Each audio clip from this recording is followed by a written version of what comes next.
এ যেন দুর্ধর্ষ থ্রিলার সিনেমাকেও হার মানায়। দুটি ডাকাত দল মিলে যৌথভাবে ডাকাতি করত বরিশাল সহ ঢাকা কেরানীগঞ্জের বিভিন্ন এলাকাতে। গোপন সংবাদের ভিত্তিতে বরিশালের র্যাব ৮ ও ঢাকা র্যাব ১০-এর যৌথ অভিযানে আটক করা হয় এই দুই ডাকাত দলকে। একটি বাড়িতে ডাকাতি করার প্রস্তুতিকালে দুটি র্যাবের টিম মিলে যৌথ অভিযান চালিয়ে আটক করে এ ডাকাত দলকে। এই ডাকাত দলের বিভিন্ন সদস্যের বিরুদ্ধে ৮-১০টি করে ডাকাতি মামলা রয়েছে।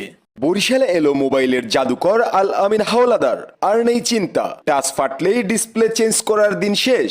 আপনার শখের মোবাইলটির পুরোপুরি ফাটা টাচ নতুন করে দিবে ডিসপ্লে চেঞ্জ না করেই। করতে হচ্ছে না বাড়তি খরচ, আর রয়ে যাচ্ছে আপনার অরিজিনাল ডিসপ্লেটি। র্যাব ৮ এবং র্যাব ১০ যৌথভাবে এই অভিযান পরিচালনা করেছে।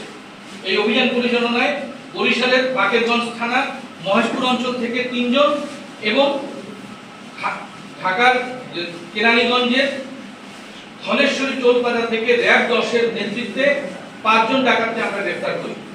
বরিশালের বাকেরগঞ্জ থেকে মূলত র্যাব ৮ যে অভিযানটি পরিচালনা করেছিল, সেই অভিযান পরিচালনা করে একজন দুর্ধর্ষ ডাকাত, যার নামে ডাকাতি সহ প্রায় ১০টি মামলার সে আসামি, সেই ডাকাত সর্দার আব্দুল হাকিম ওরফে হাইকা ডাকাতকে গ্রেফতার করতে সমর্থ হয়েছে।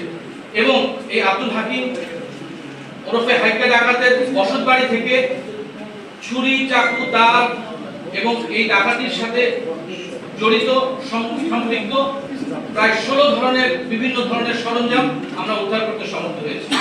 আমরা দেখেছি যে এই যে গ্রেফতারকৃত যারা, তাদের প্রত্যেকের নামে একাধিক মামলা রয়েছে। আমাদের এই অভিযানের চলমান থাকবে এবং উপকূলবাসী এবং এই বরিশাল এই অঞ্চলের সকল অধিবাসী যেন শান্তিতে এবং নিরাপদে ঘুমাতে পারে এবং এই অপরাধীরা যেন উপযুক্ত, তাদের বিরুদ্ধে যেন বিচার গ্রহণ করা হয়, তার ব্যাপারে আমরা আইনানুগ ব্যবস্থা গ্রহণ করব। দীর্ঘদিন ধরে ডাকাতি পেশার সাথে এরা জড়িত। এই যে আব্দুল হাকিম অথবা হাইকা ডাকাত, তার বিরুদ্ধে প্রথম মামলাটি হয় ২০০৭ সালে। ২০০৭ এবং আজকে ২০২৪, প্রায় ১৭ বছর ধরে সে এই ডাকাতি পেশার সাথেই জড়িত। এবং তার সাথে আমরা দেখেছি তার বিরুদ্ধে ১০টি এবং সোহাগের বিরুদ্ধে ৮টি, সেলিম মালকপুরের বিরুদ্ধে ২টি, কালাম হোসেনের নামে 8টি এবং নাসির হাওলাদার নামে 4টি মামলা রয়েছে। এ থেকে পরিষ্কার প্রমাণিত হয় যে এই যে গোষ্ঠী বা এই যে ডাকাত দলটি, এই ডাকাত দলটির মূল পেশাই হচ্ছে ডাকাতি করা, জনমনে আতঙ্ক সৃষ্টি করে বিভিন্ন সময় গ্রিল কেটে কিংবা বাড়িতে প্রবেশ করে তারা এই ডাকাতি করে মানুষের স্বর্ণালঙ্কার সহ বিভিন্ন মূল্যবান সামগ্রী তারা ডাকাতি করে। ওই দিন আসলে এরা কার বাসায় ডাকাতির জন্য প্রস্তুতি নিচ্ছিল? আসলে আমরা যে মহেশপুরে অর্থাৎ বাকেরগঞ্জের মহেশপুরে আব্দুল হাকিমের বসত বাড়ি থেকে এই ৩ জনকে গ্রেফতার করা হয় এবং তার বসত বাড়ি থেকে এই সরঞ্জামাদি আমরা জব্দ করি। তবে গোয়েন্দা তথ্য ছিল যে এই যে দুটি দল, এই দুটি দল একত্রিত হয়ে তারা বরিশাল, বরগুনা, পটুয়াখালী এই অঞ্চলগুলোতে একাধিক বাড়িতে তারা ডাকাতি করবে বলে আমাদের কাছে গোয়েন্দা তথ্য ছিল এবং সেই তথ্য অনুযায়ী আমরা তাদেরকে গ্রেফতার করতে সমর্থ হয়েছি।